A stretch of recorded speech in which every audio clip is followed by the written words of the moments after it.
Saya kira kita sudah sampai di sini. Coba kita lihat satu persatu slide ini ya. Bentar. Ya, sekarang ini adalah contoh-contoh definisi setelah kita mempelajari berbagai macam bentuk definisi di bagian sebelumnya ya.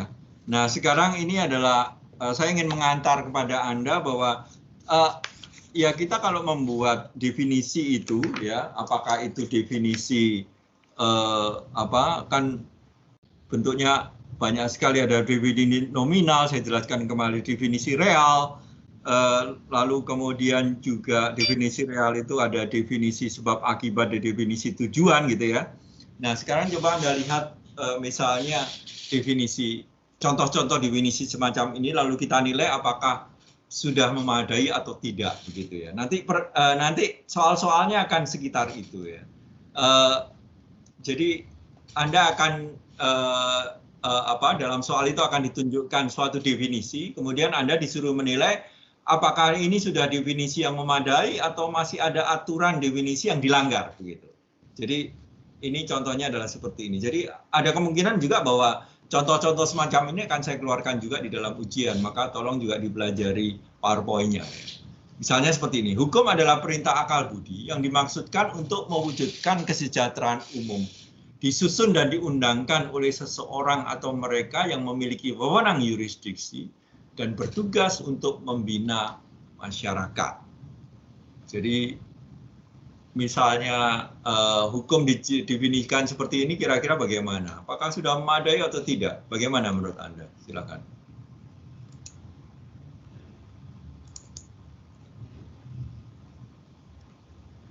Nah, saya mengatakan bahwa itu ciri-ciri yang hakiki yang ada di dalam objek tentang hukum itu sudah disebutkan ya. Misalnya bahwa hukum itu adalah perintah akal budi ya, dan tujuannya adalah mewujudkan kesejahteraan umum.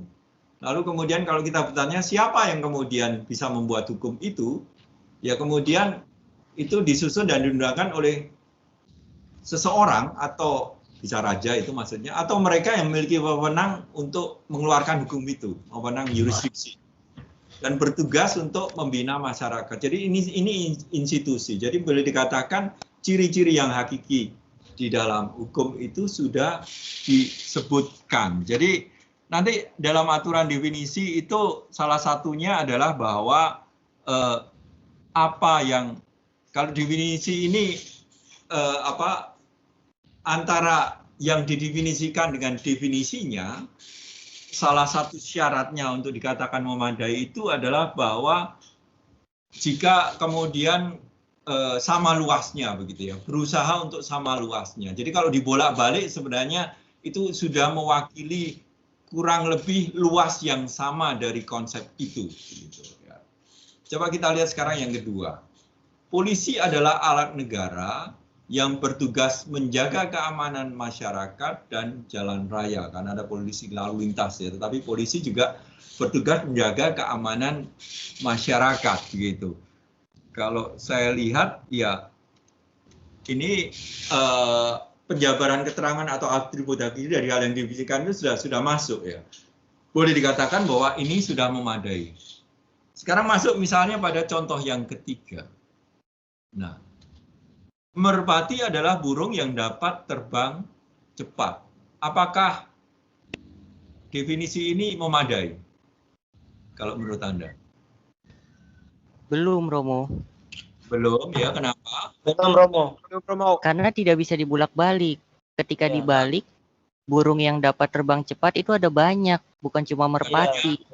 Merpati begitu. Jadi ini salah satu nanti yang kita lihat bahwa salah satu aturan definisi itu adalah bahwa definisi itu harus sama luasnya dengan yang didefinisikan. Jadi seperti yang Anda katakan, banyak burung yang bisa terbang cepat. Jadi definisi ini terlalu luas. Tidak hanya berlaku untuk merpati, tetapi pada burung-burung yang lain. Baik.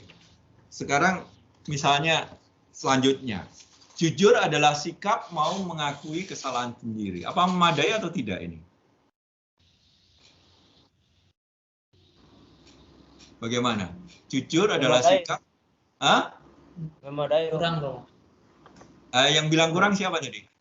Kenapa? Memadai, Romo. Yang kurang? Jujur itu saya, Romo Pungkas. Pungkas, Jujur, silakan. menurut saya jujur bisa berarti tidak bohong juga. Iya, jujur itu juga tidak bohong ya. Tetapi juga misalnya jujur itu adalah bahwa kita tidak hanya mengakui kesalahan sendiri, tapi jujur itu juga mengakui kelebihan lawan ya. Jadi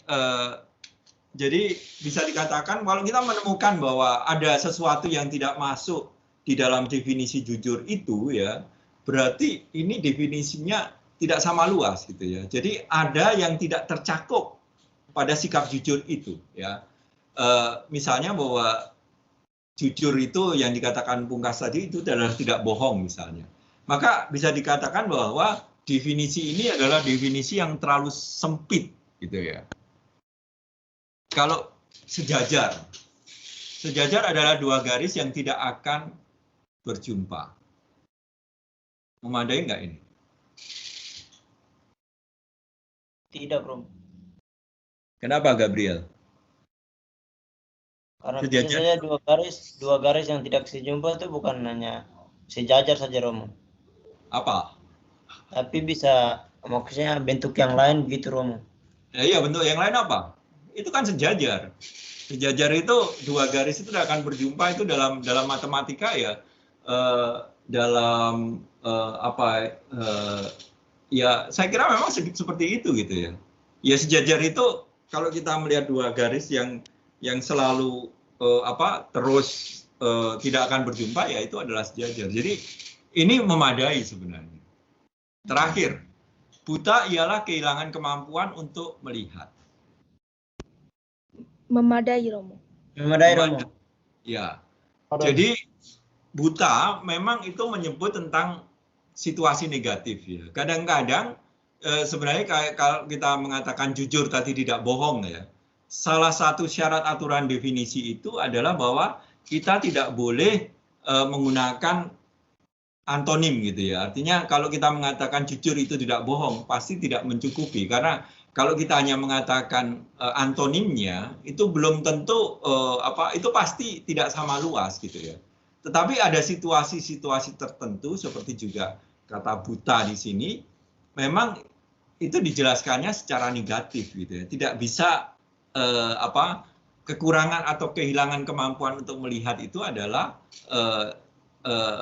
ya kata negatif yang bisa digunakan di dalam definisi. Tetapi pada umumnya kalau kita hanya mengatakan kata negatif dan terutama hanya antonimnya, antonim itu lawan katanya, dengan mengatakan tidak seperti ini, biasanya itu tidak memadai begitu ya. Maka kemudian dari beberapa contoh ini sebenarnya saya memperkenalkan kepada Anda aturan untuk membuat definisi. Ini kalau di bukunya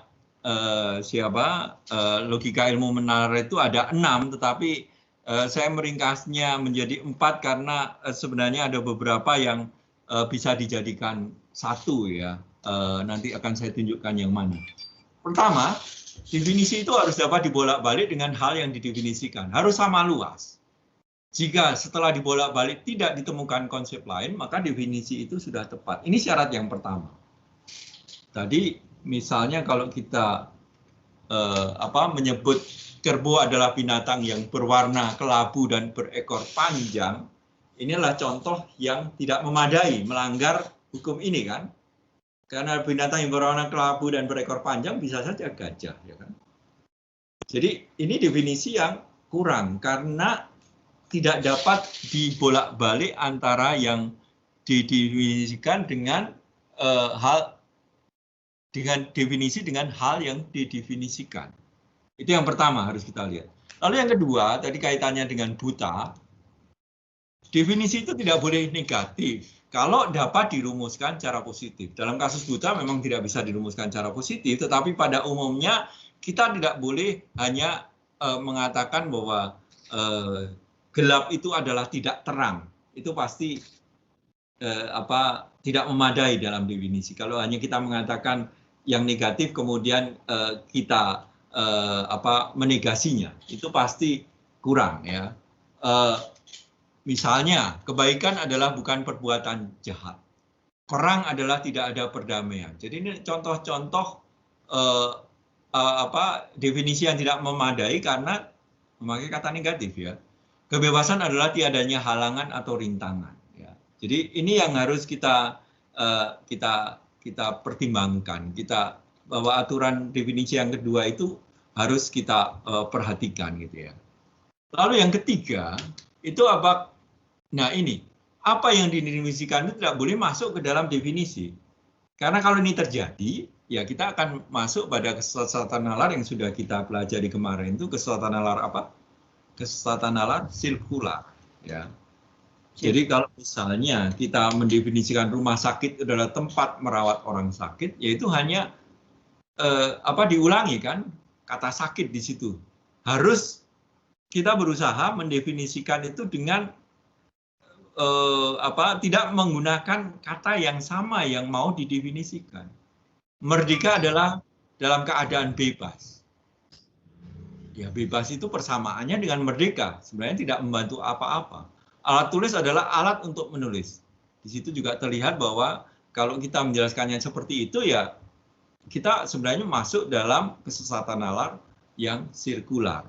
Jadi namanya definisi itu kan mau menjelaskan apa yang didefinisikan dengan bahasa, dengan konsep-konsep yang lain begitu ya. Tetapi kalau kemudian kita terjebak kemudian mendefinisikan dengan kata atau sinonimnya, itu pasti akan melanggar aturan yang ketiga ini. Lalu yang keempat, definisi itu tidak boleh dinyatakan dalam bahasa yang kabur ya, atau dalam metafora, atau mendua arti. Ini juga kalau ini tidak diperhatikan ya kemudian kita jatuh pada kesesatan nalar ambiguitas ya, sudah kita pelajari juga ya. Maka kemudian kata-kata yang kita gunakan dalam puisi misalnya itu biasanya bukan definisi. Kekasih adalah belahan jiwa.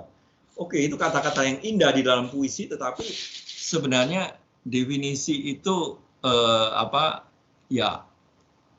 tidak seperti itu ya. Harus presis gitu ya, harus tepat ya.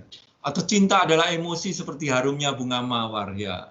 Kata yang baik untuk merayu, tetapi tidak mencukupi. Atau pakai metafora, logika adalah mercusuar pemahaman misalnya ya. Impresif mengatakan seperti itu, tetapi ya ini bukan definisi karena menggunakan bahasa yang kabur, kiasan atau metafora gitu ya. Jadi itu karena kemudian kalau Anda melihat di buku ini ya, definisi harus dapat dibolak-balik dengan hal yang didefinisikan itu sebenarnya kemudian ya sebenarnya sama dengan 5 ya kalau di sini ya. Definisi harus tepat perumusannya, tidak boleh lebih luas atau lebih sempit dari hal yang didefinisikan ya.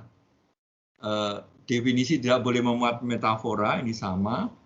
Definisi harus sungguh-sungguh menjelaskan, ini saya memasukkan juga sebagai aspek bahwa definisi dengan hal yang didefinisikan itu harus bisa dibolak-balik ya.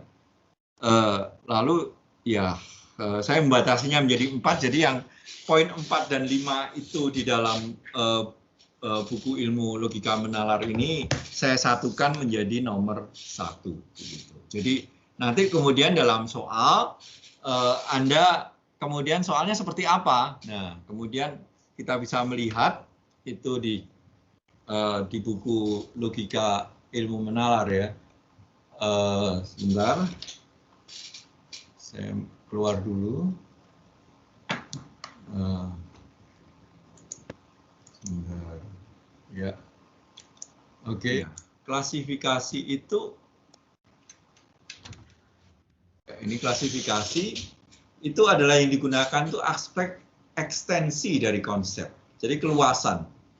Maka dalam klasifikasi itu kita memilah-milah, memisahkan karena ciri khas dan menyatukan berdasarkan persamaan ya. Misalnya kalau kita mengatakan full pen dan pensil itu kita satukan ya karena keduanya alat tulis gitu ya. Tetapi sekaligus juga kita bedakan kan pulpen dan atau pulpen dan pensil misalnya kita bedakan dengan meja dan kursi misalnya ya, karena itu kita kelompokkan sebagai dengan kategori yang lain ya. Dan sebenarnya kita selalu mengadakan klasifikasi itu karena semakin konsep itu dapat dipilah sampai bagian yang terkecil, semakin jelas juga konsep apa yang dimaksud ya. Maka kemudian kalau misalnya ada konsep benda ya, kemudian kita bisa membagi misalnya ada benda padat, benda cair, dan benda gas. Kemudian misalnya yang padat itu kita bisa melihat, kita kelompokkan antara kayu dan batu itu ya contoh benda padat. Cair itu misalnya apa? Air dan getah. Ya, itu sifatnya cair ya. Lalu gas itu oksigen dan hidrogen misalnya. Jadi ini contoh bagaimana kita mengadakan klasifikasi, dan yang khas dalam klasifikasi itu selalu ya kemudian kita berdasarkan ekstensi dari masing-masing konsep itu, berdasarkan keluasan konsep kita membatasi dan kemudian menggabungkan, menyatukan konsep-konsep itu berdasarkan kesamaannya. Itu yang disebut sebagai klasifikasi. Lalu kita melihat bahwa ada aturan klasifikasi juga seperti aturan definisi. Apa saja itu? Pertama, ini, klasifikasi itu harus lengkap, merinci keseluruhan dalam bagian-bagian sehingga tampil sebagai sebuah kesatuan. Ya. Lengkap. Dan nanti bagaimana supaya lengkap ini? Jadi salah satunya adalah bahwa penggolongannya itu berdasarkan pada prinsip yang sama sebenarnya ya. Tapi yang kita lihat dulu yang kedua, klasifikasi itu harus sungguh memisahkan bagian yang satu tidak termasuk bagian yang lainnya. Jadi ini juga harus jelas ya. Kita tadi membedakan benda itu menjadi padat dan cair. Jadi yang masuk di padat pasti tidak bisa dimasukkan ke yang cair misalnya. Itu adalah contoh bahwa dalam klasifikasi itu kita memisahkan bagian yang satu tidak termasuk sebagai bagian yang lain. Nah, yang kemudian penting untuk bisa melaksanakan aturan yang pertama, klasifikasi harus lengkap, itu adalah bahwa klasifikasi itu harus menggunakan dasar atau prinsip yang sama. Misalnya ya, kalau kita membagi kendaraan, ya kemudian kita baginya ada yang bergerak di daratan, di dalam air, dan udara misalnya. Itu kan kemudian seluruh kendaraan kalau kemudian diklasifikasikan pada prinsip yang sama, artinya tempat di mana kendaraan itu dipakai, maka seluruh bagian kendaraan itu bisa dimasukkan dalam, digolong-golongkan dalam klasifikasi itu, gitu ya. Tetapi kalau kita punya dasar yang bermacam-macam, maka kita akan kesulitan, gitu ya. Lalu, nah kemudian klasifikasi itu harus sesuai dengan tujuan yang mau dicapai. Tujuannya apa? Contohnya misalnya, ya kalau sensus penduduk, ya seorang antropolog misalnya, ya dia punya kepentingan menyusun penduduk menurut suku bangsanya.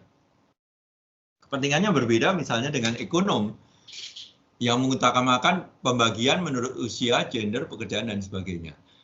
Artinya kemudian, kalau Anda melihat yang ketiga ini, klasifikasi harus menggunakan dasar prinsip yang sama. Prinsip yang dipakai untuk antropolog dengan yang dipakai ekonom itu berbeda begitu. Artinya kemudian semua hal yang mau kita klasifikasikan itu akhirnya harus lengkap, itu maksudnya 100% itu harus masuk semua. Tidak boleh bahwa kemudian hanya atau tidak boleh ada overlap ya. Karena kalau kita pakai dasar atau prinsip yang berbeda, maka kemudian terjadi overlap terhadap bagian-bagian itu. Itu yang harus dihindari di dalam klasifikasi gitu ya. Nah, tetapi juga diakui bahwa dalam mengklasifikasikan sesuatu ada beberapa kesulitan yang muncul. Misalnya seperti ini ya. Jadi kesulitan buat klasifikasi ini perlu kita perhatikan ya. Jadi apa yang benar untuk keseluruhan juga benar untuk bagian-bagiannya. Tetapi apa yang benar untuk bagian-bagian itu tidak benar untuk keseluruhannya. Ya. Artinya kalau kita melihat seperti ini, sifat khas makhluk hidup itu terdapat dalam semua makhluk hidup. Manusia, binatang, dan tumbuh-tumbuhan. Tapi sifat-sifat yang khas untuk manusia belum tentu terdapat dalam semua makhluk hidup. Dan apa yang benar untuk semua manusia, itu juga benar untuk Siska dan Anne, tetapi apa yang benar untuk Anne dan Siska belum tentu benar untuk semua manusia.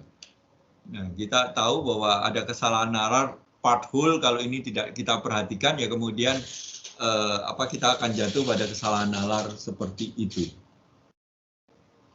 Kesulitan yang kedua itu tidak mudah memisahkan dengan jelas dan sungguh berlawanan ya.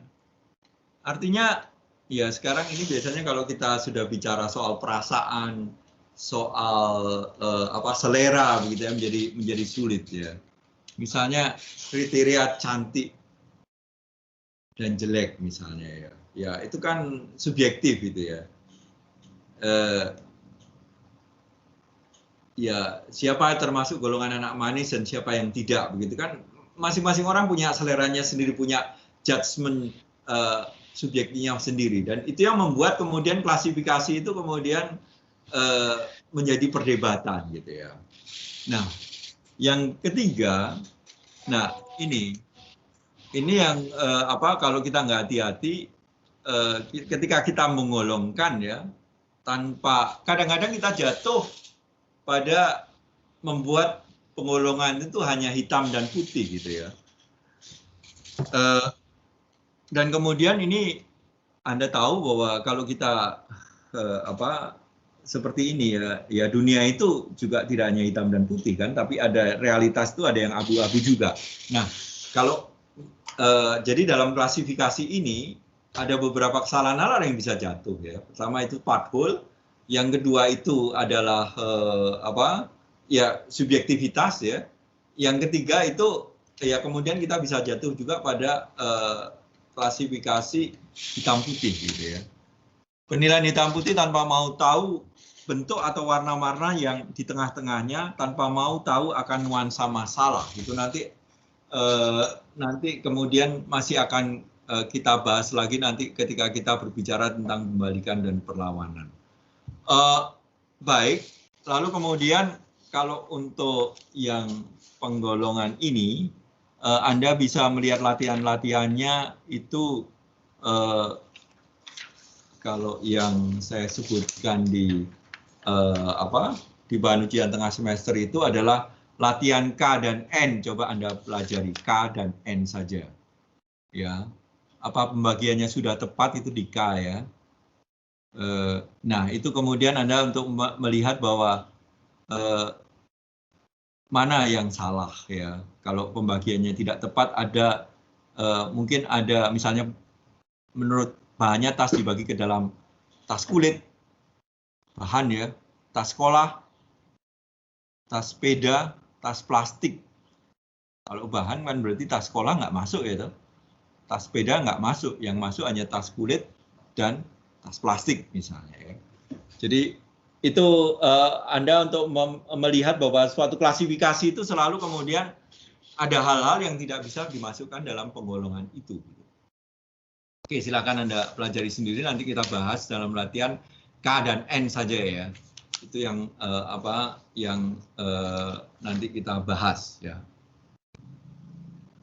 Baik, terakhir ya misalnya klasifikasi ini saya melihatkan bahwa sebenarnya banyak sekali kita gunakan, misalnya juga dalam biologi ya, ketika orang membedakan mamalia, misalnya ada mamalia bertelur, berkantung, dan berplasenta. Yang bertelur itu platypus, yang berkantung itu kanguru, yang berplasenta itu banyak kemudian hal-hal itu gitu ya.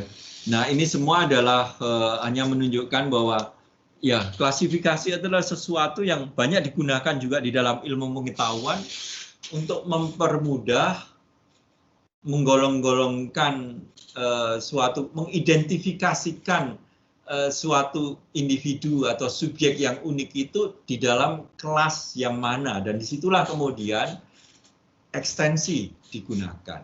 Jadi kalau dalam definisi itu yang digunakan itu adalah komprehensinya, maka kemudian dalam klasifikasi itu adalah ekstensinya. Saya kira itu hal yang paling pokok yang mau saya bawa ya, terutama ketika kita sekarang mempelajari tentang pengertian kata dan term tahap pertama dari logika ya, maka kemudian di situ kita membedakan bahwa suatu konsep itu punya dua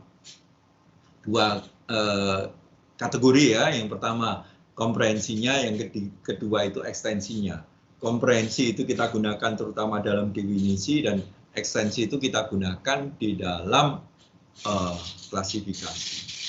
Baik, itu dulu yang bisa saya jelaskan dan mengakhiri bagian tentang pengertian kata dan term ini. Silakan kalau ada yang bertanya sebelum saya lanjutkan pada bab selanjutnya tentang proposisi.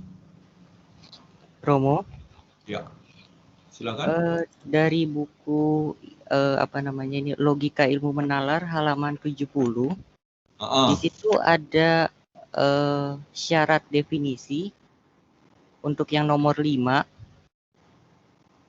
Definisi harus tepat perumusannya, tidak boleh lebih luas atau lebih sempit dari yang harus didefinisikan. Ya. Nah, di situ kan ada contoh, misalnya di situ keadilan ialah orang yang, nah kan seperti itu Romo. Ya. Apakah di situ kesalahannya adalah jenis katanya? Jadi kalau keadilan itu kan kata benda atau nomina. Sedangkan kalau dilanjutkan ialah orang yang, itu kan nanti selanjutnya kata sifat atau kata kerja. Apakah di situ salahnya Romo? Iya, jadi kalau itu adalah itu ya contoh yang salah ya. Kalau yang akan dimaksudkan itu sifat, maka jangan disebut suatu keadaan dan sebagainya. Jadi keadilan ialah orang, yaitu kan kemudian menjadi kata benda. Padahal keadilan itu adalah situasi kan, ya. Maka ya kemudian kalau kita kemudian mendefinisikan itu pada orang begitu ya, maka itu pasti akan tidak dapat dibolak-balik gitu ya. Karena ini juga saya masukkan bahwa itu tidak dapat dibolak-balik. Maka dia akan terlalu sempit dengan yang harus didefinisikan gitu loh. Itu yang jadi ya kalau itu sifat ya jangan kemudian disebutkan sebagai orangnya gitu kan. Itu pasti salah gitu ya. Ya, seperti itu ya. Baik, terima kasih Romo. Jadi kalau saya itu yang saya sederhanakan, saya mengikuti Romo Alex Lanur sebenarnya ya. Ketika aturan definisi itu saya sederhanakan menjadi 4, karena kemudian yang menurut saya yang di dalam ilmu logika ilmu menalar yang nomor 4 dan 5 ini termasuk dalam bagian bahwa definisi itu harus dapat dibolak-balik dengan hal yang didefinisikan. Itu dalam arti bahwa harus sama luas. Itu yang ideal. Tetapi ya masalahnya dengan definisi itu selalu kesulitannya adalah begini ya. Artinya semakin abstrak suatu konsep, maka kemudian perdebatan tentang definisi yang memadai itu menjadi lebih sulit. Begitu. Itu yang kelas material silahkan dipelajari sendiri juga ya. Oke, sekarang kita sampai pada tahap kedua. Jadi tahap pertama itu kan term. Nah, proposisi itu tahap kedua ini ketika kita membuat putusan atau statement atau premis ya, bentuknya kalimat. Kalau dalam bahasa itu seperti kalimat. Tetapi kalau proposisi itu sebenarnya kalau dalam logika itu bukan kalimat dalam pengertian tata bahasa ya, grammar, karena kalimat itu kan kemudian Anda punya subjek, predikat, objek, keterangan dan sebagainya seperti itu, SPOK ya. Tapi kalau kalimat, kalau proposisi dalam logika itu sebenarnya ya ini kalau ada dua term, dua konsep, tolong yang belum di-mute ya karena cukup mengganggu.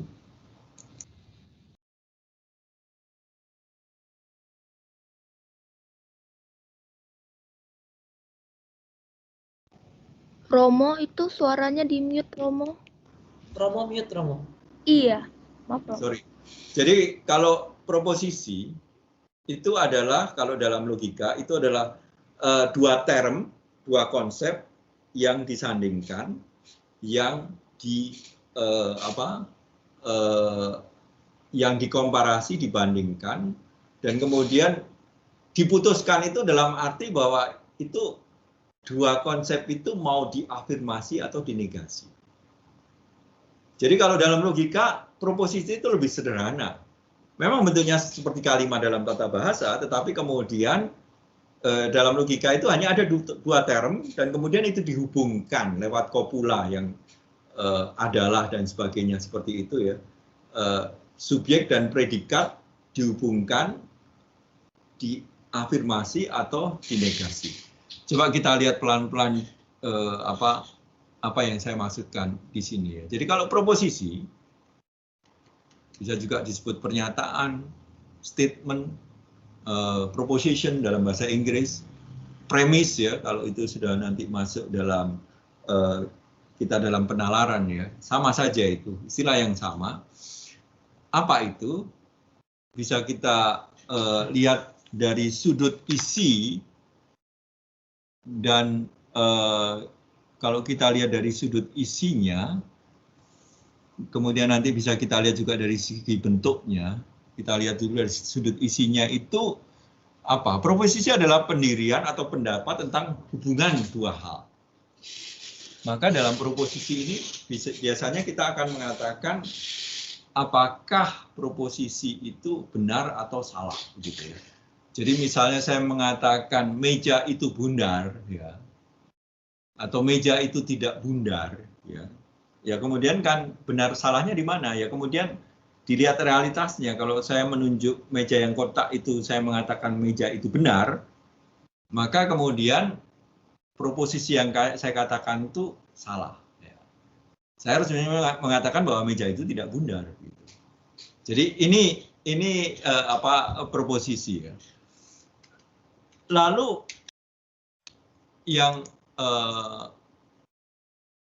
pernyataan atau ekspresi berdasar sebuah putusan itu adalah hubungan antar konsep itu mau diakui atau diingkari. Jadi dalam keputusan itu selain tadi persoalannya adalah persoalan benar atau salah, hubungan dari dua hal, dua konsep itu ya, dari subjek, term subjek dan predikat. Lalu kemudian dalam putusan itu yang harus kita lihat juga bahwa hubungan antar konsep itu mau diafirmasi atau dinegasi, diingkari. Meja itu bundar, jadi ada konsep meja dan gajah bundar, diafirmasi. Jadi ada hubungan antara meja dan bundar karena meja itu bundar misalnya. Tapi kalau saya mengatakan meja persegi itu, meja itu bundar, itu salah. Harusnya saya mengatakan meja itu tidak bundar. Jadi antara meja dan konsep bundar itu dinegasi, diingkari. Meja itu tidak bundar. Ya. Proposisi itu selalu dinyatakan dalam kalimat, tetapi tidak semua kalimat adalah proposisi. Jadi ini yang harus perlu kita bedakan ya. Yang kalau dilihat dari sudut isinya ya, kalimat yang dimasukkan sebagai proposisi itu apa yang disebut sebagai kalimat deklaratif. Itu yang dapat mengandung proposisi karena dapat dibuktikan dan disangkal kebenarannya. Kalimat deklaratif itu ya kita menyatakan yaitu di dalam statement-statement ilmiah itu biasa digunakan gitu ya. Dan bukan, nah ini yang penting, yang bukan proposisi itu adalah kalimat-kalimat yang bukan deklaratif. Misalnya kalimat tanya, itu tidak ada proposisinya. Mau kemana mas? Itu bukan proposisi. Proposisi itu selalu subjek dan predikat kalimatnya kalimat pernyataan.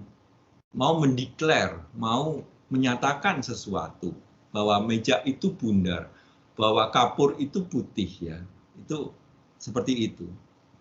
Juga bukan kalimat perintah, ya. Atau misalnya yang mengatakan pergi, ya itu bukan proposisi. Harapan dan keinginan misalnya ya, semoga Tuhan selalu melindungimu. Mudah-mudahan mereka tiba besok pagi. Itu bukan proposisi. atau ungkapan perasaan, alangkah cantiknya gadis itu, ya. Jadi saya hanya memperlihatkan bahwa dari sudut isinya itu terbatas. Yang bisa menjadi proposisi itu hanya kalimat deklaratif, ya. Lalu kemudian kalau dilihat dari sudut isinya, pengertian proposisi itu tadi dari sudut bentuknya, dari sudut isinya, sekarang dari sudut bentuknya, maka kemudian kita bisa melihat seperti ini. Proposisi adalah hubungan antara dua kelas yang di dalamnya berlangsung afirmasi atau negasi bahwa kelas yang satu termasuk ke dalam kelas yang lain untuk sebagian atau seluruhnya.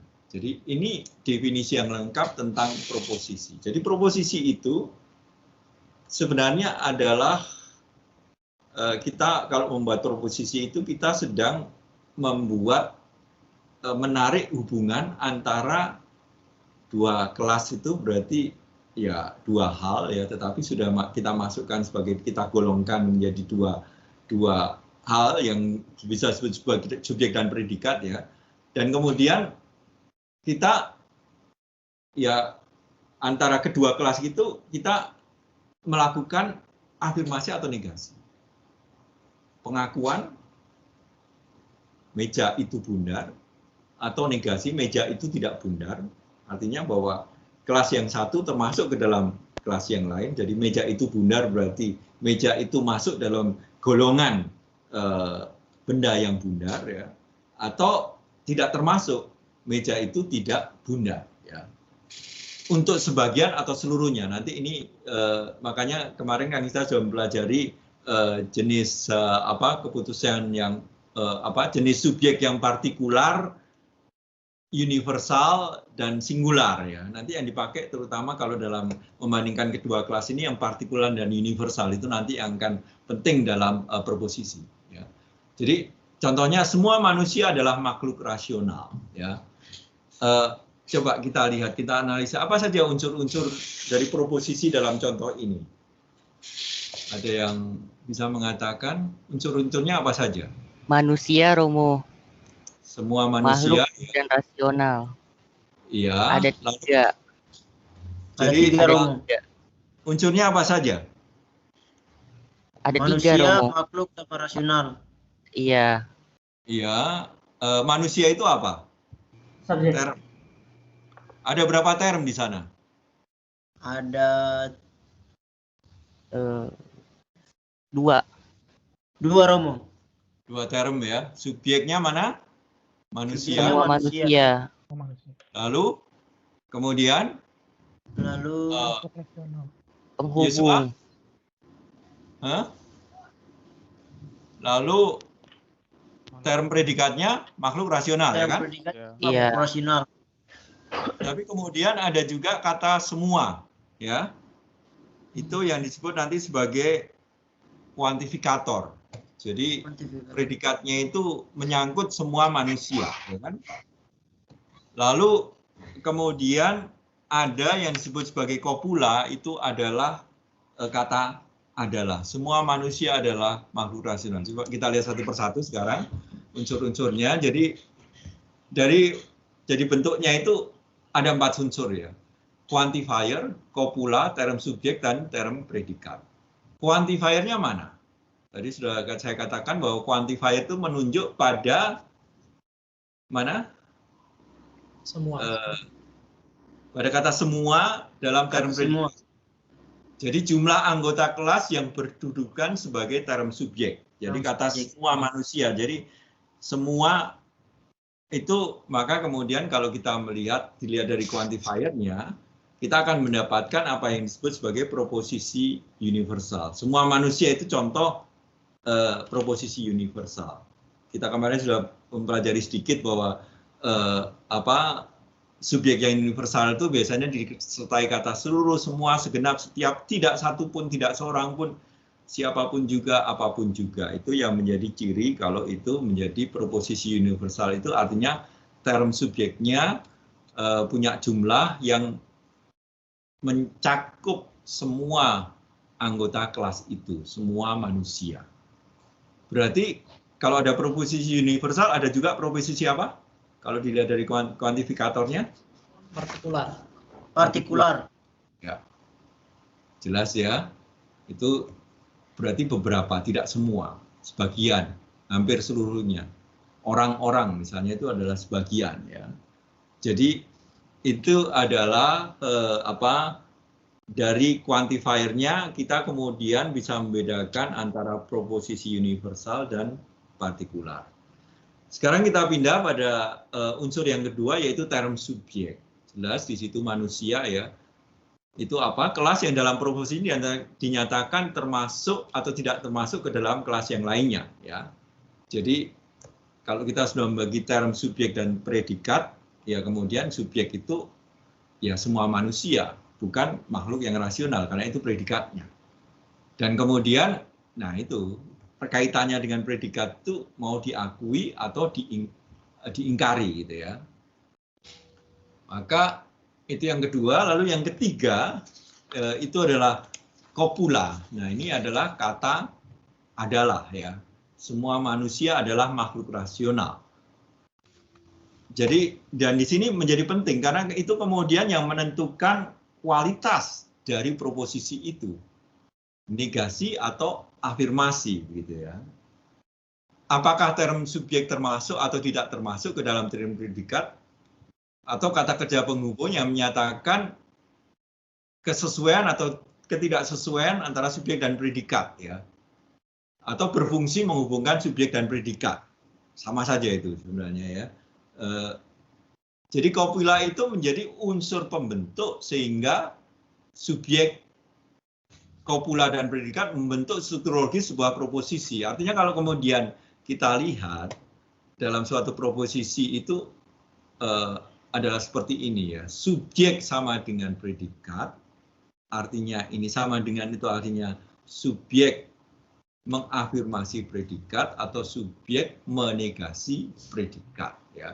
Jadi kalau adalah itu adalah mengafirmasi, adalah bukan adalah tidak atau semua manusia itu bukan makhluk rasional misalnya ya. Nah itu kemudian menegasi predikatnya begitu. Jadi ini yang kemudian dari sini dari copula ini kemudian kita bisa jadi kalau tadi ada proposisi universal dan partikular itu dari jumlah subjeknya, lalu kalau di sini kita bisa mengatakan ada proposisi afirmatif dan negatif itu dari copulanya, ya. Maka kemudian adalah itu proposisi afirmatif, adalah bukan itu proposisi negatif, gitu kan? Dalam menentukan suatu proposisi atau negatif tidak boleh semata-mata berdasarkan, nah ini yang harus diperhatikan, ada tidaknya indikator negatifnya. Ya memang, tapi harus berfungsi sebagai copula gitu ya. Artinya kalau kita hanya mengandalkan ini ya kita bisa salah tebak kemudian ya. Jadi indikator untuk menentukan negatifnya suatu proposisi apabila ia berkedudukan sebagai copula. Bila indikator tidak berkedudukan sebagai copula, maka proposisinya itu adalah tetap positif. Misalnya kalau kita lihat ya, dalam contoh ini. Ada kata tidak kan? Semua yang tidak rajin bekerja mendapat sedikit. Apakah ini kemudian menjadi negatif? Proposisi? Tidak. Romo. Kenapa? Karena mendapat, Romo. Karena dia tetap mendapat walaupun dia tidak bekerja, Romo. Iya, tidak itu di subjek. Jadi kata tidak di sini adalah menjelaskan subjeknya. Subjek. Maka dia tidak tidak menegasi. Karena kemudian copulanya di sini tetap copula yang afirmatif ya. Semua yang tidak bekerja adalah orang yang mendapat sedikit, misalnya seperti itu. Siap, Romo. Tidak semua Siap, orang. Romo. Berarti kalau yang mendegasi berarti dia punya tidak. Kamu jangan nyelonong aja ya. Saya bingung nanti. Hah? Kamu dengarkan dulu dong. Siap ya, Romo. Tadi mau bertanya tapi jaringan dia putus terus dia sambung lagi, Romo. Jadi tidak itu kalau menjadi negatif kalau dia ada sebagai kopula. Itu saja. Seperti juga kata tidak semua orang pandai berpidato. Nah, ini juga bukan bukan proposisi negatif, meskipun ada kata tidak. Tapi ini kan tidak semua orang, ya, subjek, menjelaskan subjek. Saya kira coba Anda lihat sendiri. Jadi ini contoh-contoh mendapat hasil yang tidak banyak, ini menjelaskan predikatnya. Tetap afirmatif, ya. Kemudian sebagian orang yang mempunyai harta yang melimpah, sebagian orang mempunyai harta yang melimpah bukan karena jeripayanya. Di sini ada kata bukan, tetapi juga ini menjelaskan predikat mempunyai harta yang melimpah bukan karena jeripayanya. Jadi ini bukan kopula juga, maka dia bukan tidak kemudian otomatis menjadi negatif karena ada kata tidak. Sebenarnya itu saja yang mau dijadikan dalam contoh ini. Lalu unsur keempat itu term predikat, ya. Ya itu yang bukan subjek gitu ya. Oke, saya kira ini tidak perlu diperpanjang. Nah, kemudian dari situ tadi kan Anda melihat bahwa ada proposisi universal partikular, ada dari kualitas kopulanya kita bisa mendapatkan proposisi afirmatif dan negatif, maka ya ini sebenarnya hanya singkatan saja. Jadi kalau kualitasnya itu afirmatif dan negatif, sudah kita pelajari ya afirmatif yang mana. Jadi kopulanya mengafirmasi, kalau negatif ya kopulanya menegasi subjek dan hubungan subjek dan predikat, ya. Menghubungkan, ya. Manusia adalah hewan yang berakal budi, ini afirmatif, ya. Jadi kalau kopulanya afirmatif, maka keseluruhan proposisi itu afirmatif. Meskipun proposisi tersebut punya subjek atau predikat yang negatif. Jadi afirmatif atau negatif itu tergantung dari kopulanya. Proposisi negatif kalau kopulanya itu memisahkan subjek dari predikat. Meja bukanlah bola, segitiga tidaklah bulat. Kopulanya negatif, ya. Maka keseluruhan proposisi adalah negatif. Tidak semua mahasiswa memahami logika. Beberapa mahasiswa tidak memahami logika. Sebenarnya kalau dibalik ini menjadi negatif, ya.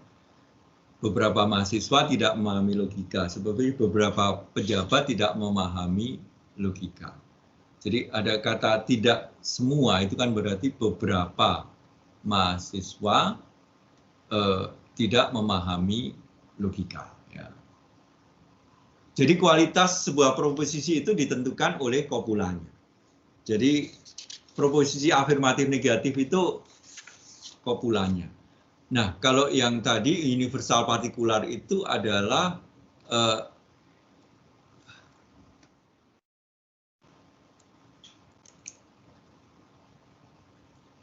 masih bisa mengikuti, ya? Bisa Romo. Bisa. Baik, jadi kalau sekarang kita melihat quantifiernya, jumlahnya, maka di situ, dan itu adalah jumlah subjeknya, ya.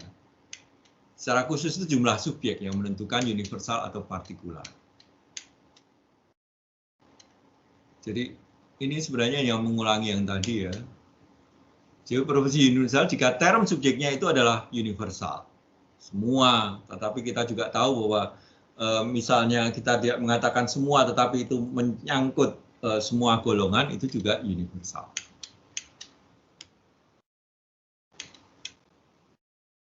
Jadi proposisi universal itu semua anggota kelas, kalau partikular hanya sebagian dari anggota kelas itu. Ya. Nah, kemudian sebenarnya ini yang mulai kita lihat itu dalam logika klasik, ya, ada bentuk yang disebut sebagai A, I, E, O. Kalau A itu universal afirmatif ya. Kalau I itu partikular afirmatif. Kalau E itu universal negatif, lalu O itu partikular negatif. Jadi di sini dari kuantitas subjeknya kita bisa mengatakan universal partikular, lalu dari kualitas hubungan subjek predikat atau kopulanya kita bisa afirmatif negatif, dan kemudian ada 4 proposisi kategoris ya yang kita kenal dalam logika klasik ya. Dan kemudian di situ kemudian kita coba lihat ya, kalau afirmatif itu berarti semua anggota kelas ya.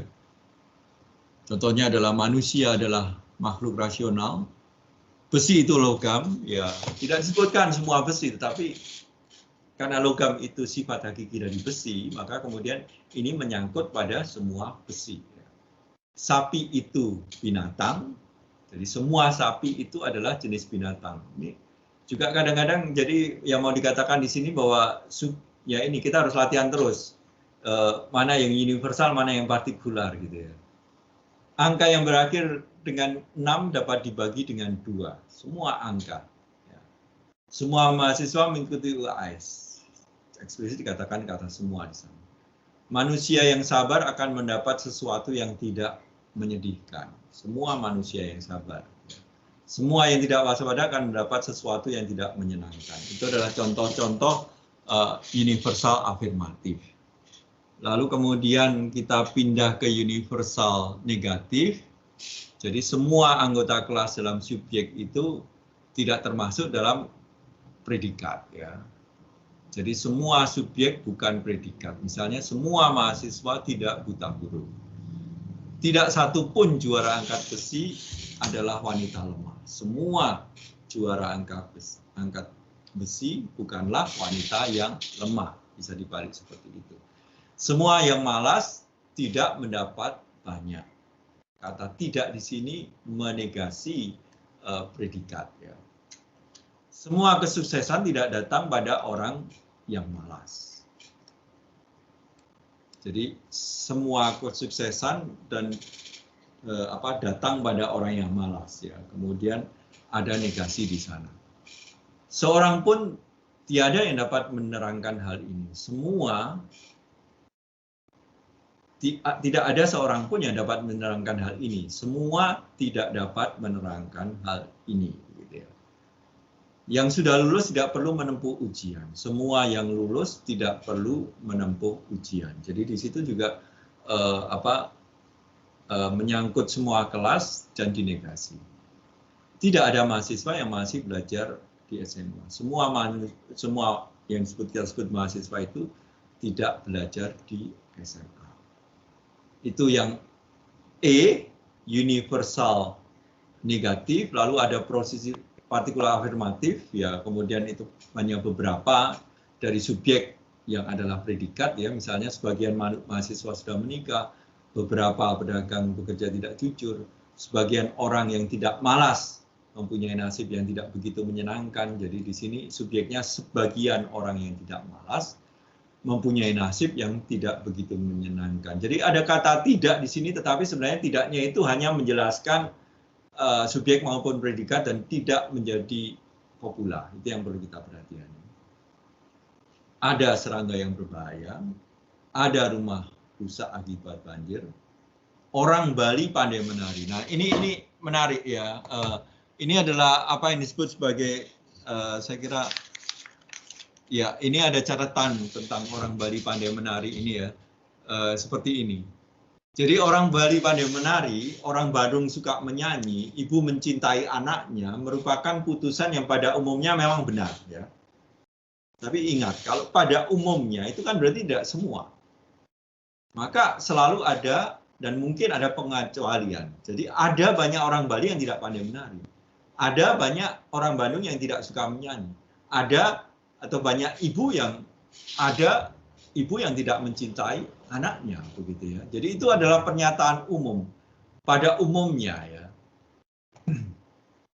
Maka pengertian orang Bali pandai menyanyi, pandai menari di sini, orang Bali pandai menari itu pernyataan umum itu opini orang-orang itu berarti ya sebenarnya hanya tidak semua orang Bali, hanya beberapa orang Bali. Gitu ya. Pengertiannya partikular. Ya. Putusan-putusan umum seperti itu disebut sebagai putusan partikular. Kerap kali dikemukakan perumusannya seolah-olah memang A adalah P, tetapi sebenarnya nuansanya itu adalah beberapa A adalah B, tetapi seakan-akan semua A, semua orang Bali pandai menari itu kan pasti salah ya. Sebenarnya orang Bali pandai menari pada umumnya gitu ya kan, berarti tidak semua ya. Meskipun seolah-olah kalau orang bisa terjebak kemudian mengatakan bahwa itu universal gitu. Ini yang harus diperhatikan ya. Jadi kemudian yang negatif, partikular negatif tentunya partikular tapi beberapa bukan predikat, sebagian mahasiswa tidak lulus, beberapa orang tidak mampu berpidato, sebagian orang yang jujur tidak punya kedudukan yang layak, jadi kata tidak di sini menegasi predikatnya. Tidak disenangi oleh atasannya, jadi kata tidak di sini menegasi predikat. Ya. Ada kucing yang tidak makan tikus, beberapa kucing tidak makan tikus. Ya. Sementara orang tidak suka lagu, beberapa orang tidak suka lagu. Ada mahasiswa yang tidak pandai main basket. Oke, jadi itu ya ini lawan dari tadi. Orang Bandung suka menyanyi, berarti ada orang Bandung yang tidak suka menyanyi. Ketika dirumuskan seperti ini ya jelas bahwa ini menjadi partikular negatif atau O. Maka ini lambangnya adalah A, E, I, O. Nah, untuk lebih. Nah, oke. Lalu sekarang kita sudah mendapatkan universal afirmatif, universal negatif, partikular afirmatif dan partikular negatif ya. Tetapi sekarang masuk pada predikatnya bagaimana gitu ya. Apakah predikatnya itu universal atau partikular? Ini persoalan berikutnya yang sekarang dengan lebih hati-hati harus Anda perhatikan. Ini yang disebut sebagai distribusi term ya. Distribusi term ini adalah kita sekarang bertanya apakah predikat di sini universal atau partikular gitu ya. Apakah predikat di sini universal atau partikular? Ini persoalan yang berikutnya.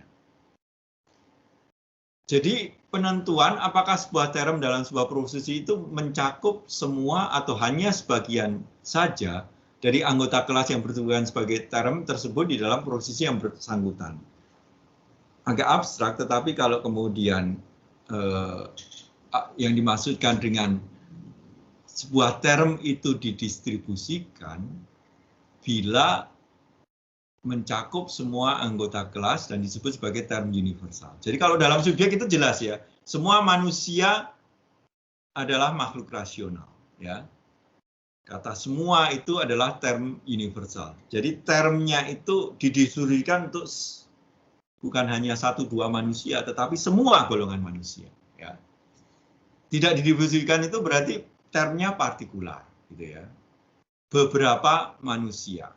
Nah, sekarang yang menjadi lebih menarik itu sekarang kita melihat bagaimana pendistribusian term predikat. Oke, kita mulai dari universal afirmatif ya.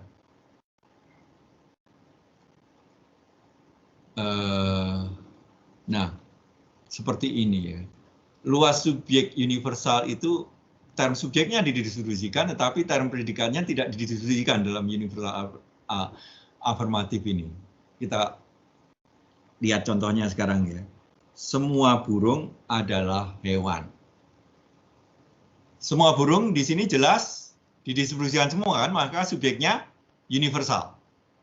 Nah, sekarang pertanyaan saya, bagaimana dengan term predikat hewan di sini? Didistribusikan universal atau partikular di sini? Coba dijawab. Ada yang bisa menjawab? Mungkin partikular, Romo. Nah, penjelasannya bagaimana? karena hewan yang dimaksud di situ adalah cuma burung aja gitu, bukan merujuk pada semua hewan. Iya, benar, kamu benar. Karena kalau dibalik, Nggak bisa. kemudian kalau dibalik itu istilahnya membalikan nanti ya.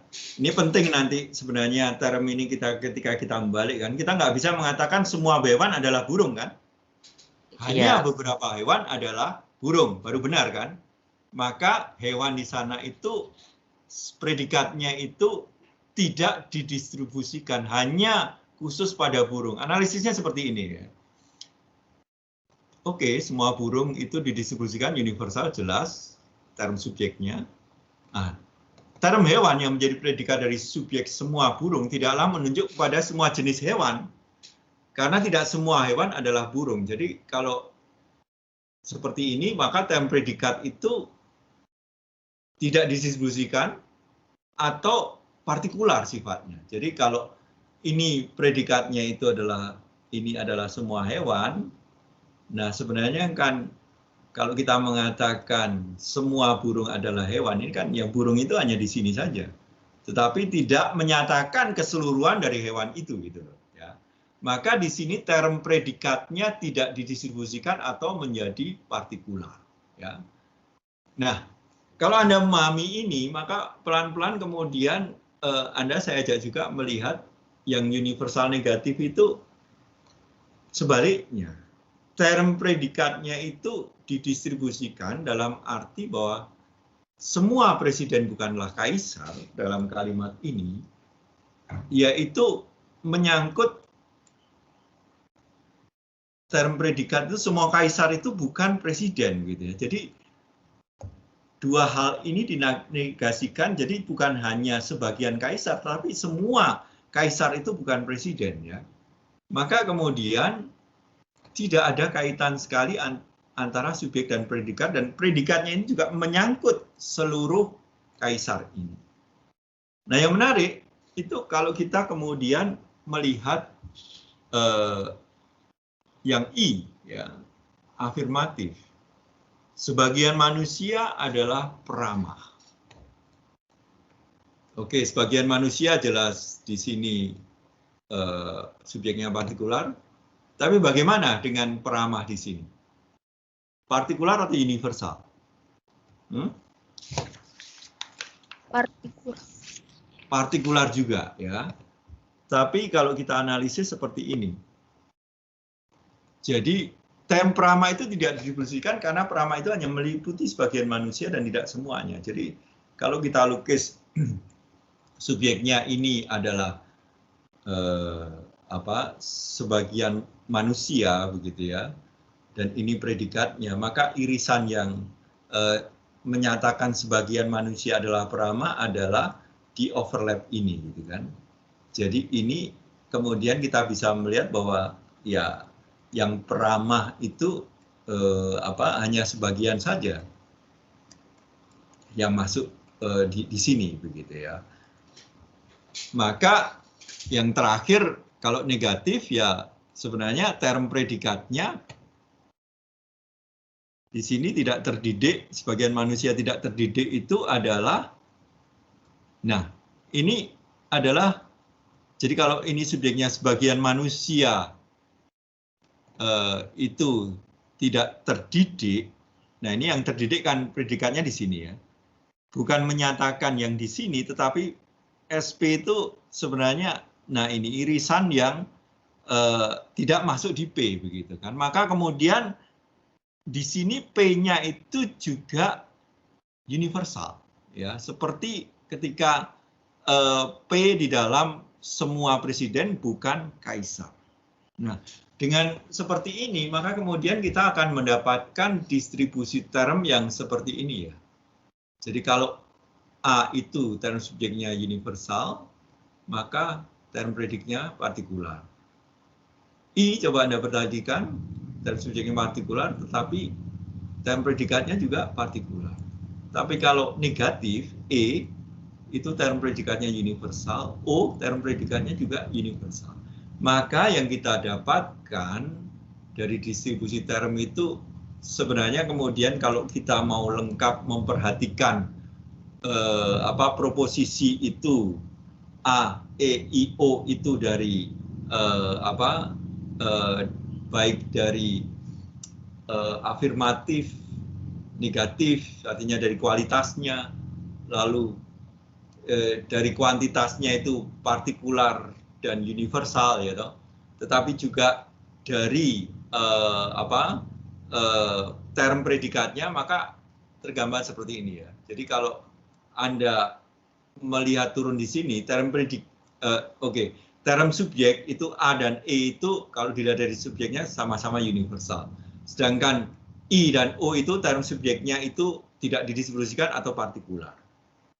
Tetapi kalau dilihat dari predikatnya, hubungannya adalah kalau negatif maka ini universal, kalau afirmatif maka itu term predikatnya itu menjadi partikular, ya. Jadi terutama yang term predikat ini kadang-kadang membingungkan. Coba Anda pelajari dengan hati-hati. Lalu kemudian sekarang saya tunjukkan latihannya di mana ini. Latihannya itu di bab 2. Jadi ini bisa langsung Anda latih ya. Dan minggu depan akan mulai saya bahas ya pada kelas tambahan. Itu yang bab 2 itu latihan terutama yang saya fokus dari bab 3 itu latihan K dan N ya. Coba Anda latih dua hal itu. Tentukan luas predikat K ya. Lalu N itu sedikit berikut ini apakah berdasarkan fakta? Nah, enggak, ini sebenarnya yang N ini yang saya minta bukan perintah ini, tetapi tolong kemudian Anda tentukan itu termasuk A, E, I, O ya. Lalu kemudian Anda nilai term predikatnya kemudian partikular atau universal ya. Jadi untuk K dan N sama. Artinya untuk mengerjakan ini Anda harus mengetahui subjek dan predikatnya dulu ya. Kemudian Anda menentukan apakah itu A, E, I, O. Jadi tolong K dan N dikerjakan dengan dua kriteria ini ya. Pertama, apakah itu A, E, I, O. Lalu kemudian luas predikatnya bagaimana? Luas predikatnya partikular atau universal. Dua hal itu saja yang Anda kerjakan. Jadi itu nanti yang akan muncul dalam soal ujian nanti ya. Jadi itu saja dulu. Waktunya sudah habis, maaf. Maaf Ya, menginterupsi silakan. Romo, yang K itu maksudnya yang keterangannya ini ya, apakah pembagiannya sudah tepat? Nomor satunya menurut bahannya atas dibagi ke dalam A, B, C. Sebentar, ini kita sudah masuk bab 3 loh. Oh. Bukankah yang bab 2 ya? Oh iya Romo, maaf Romo. Sorry, kita sudah masuk bab 3 ini. Keputusan itu Anda bisa membaca juga dari logika ilmu menalar, tapi dari PowerPoint saya sebenarnya semuanya yang ada di bab 3 ini sudah saya jelaskan semua ya. Lalu latihannya itu dari nomor K itu halaman 115 kalau punya saya ya. Tentukanlah luas predikat. Jakarta adalah kota terbesar di Indonesia. Sudah ketemu.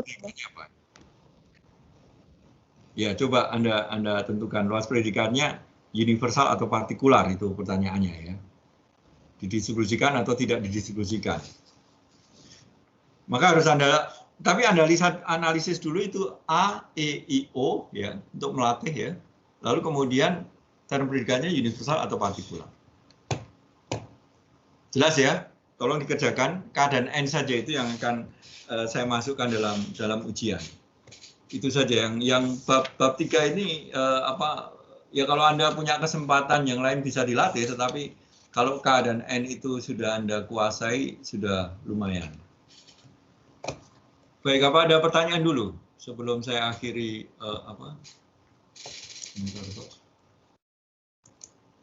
Ya.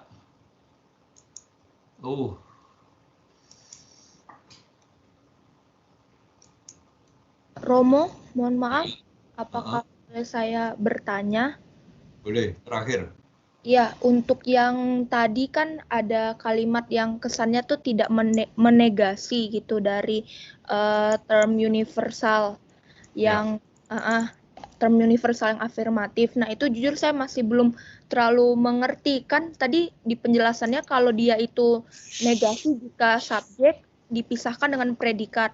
Nah, tapi kalau yang di kata yang universal afirmatif itu kan banyak kata tidak. Nah, itu saya belum mengerti kenapa dia bisa jadi tetap afirmatif seperti itu, Romo. Masih belum mengerti konsep atau polanya. Jadi polanya yang harus Anda perhatikan, kata tidaknya itu ada di kopula atau tidak, ya. Maka kemudian caranya itu adalah kemudian misalnya dalam contoh ya sebentar, mana contohnya tadi ya?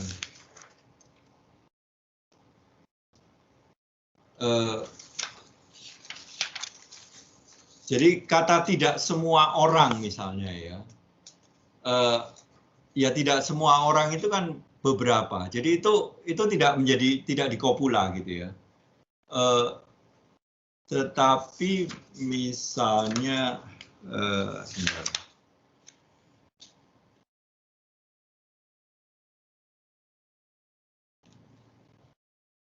Yang universal negatif. Jadi manusia yang sabar akan mendapat sesuatu yang tidak menyedihkan. Ada kata tidak kan? Tetapi itu menjelaskan predikat sebenarnya ya. Jadi harus dianalisis seperti itu. Manusia yang sabar akan mendapat sesuatu yang tidak menyedihkan. Subjeknya manusia yang sabar, lalu predikatnya mendapat sesuatu yang tidak menyedihkan. Nah, subjek dan predikat di situ itu adalah afirmatif meskipun ada kata tidak begitu loh. Nah, kemudian kalau yang negatif misalnya semua mahasiswa tidak buta huruf. Nah, subjeknya mana? Semua mahasiswa, predikatnya buta huruf. Hubungan antara semua mahasiswa dan buta huruf itu dinegasi. Semua mahasiswa tidak buta huruf, gitu kan? Maka kemudian kata tidak itulah yang menentukan menjadi kopula, yang kemudian dia menentukan menjadi negatif atau afirmatif. Jadi afirmatif atau negatif itu tergantung tidaknya itu berkaitan dengan kopulanya atau tidak, gitu ya. Nah, nanti dalam soal-soal itu Anda akan menemukan bahwa ya harus Anda kembalikan pada bentuk bentuk dasarnya subjek dan predikat kopula. Maka kemudian kalau ada bentuk yang tidak standar, Anda standarkan dulu supaya jelas mana subjek, mana predikat, mana kopulanya, ya. Kemudian baru Anda bisa menentukan apakah ini A, I, E, O, begitu. Itu yang harus Anda biasakan, ya. Baik, saya kira seperti itu dulu. Waktunya sudah habis ya. Yesua ada yang mendesak mau dikatakan? Hah? Kelompok Yesua itu yang mana? Projo ya? Anda angkat tangan? Enggak? Enggak, Romo, makasih. Oh, enggak. Ya, sudah. Oke, jadi silahkan dipelajari lagi PowerPoint-nya. Bisa juga kalau penjelasan yang bagus itu juga dari logika ilmu menalar ya. Untuk bagian sampai penyimpulan langsung itu penjelasan dari logika ilmu menalar itu membantu ya. Maka silakan dibaca juga kalau Anda punya waktu. Tapi kalau tidak, setidaknya yang saya jelaskan dalam PowerPoint itu Anda baca kembali, itu sudah memadai untuk memahami bagian mengenai putusan ini. Baik, jadi sampai ketemu minggu depan.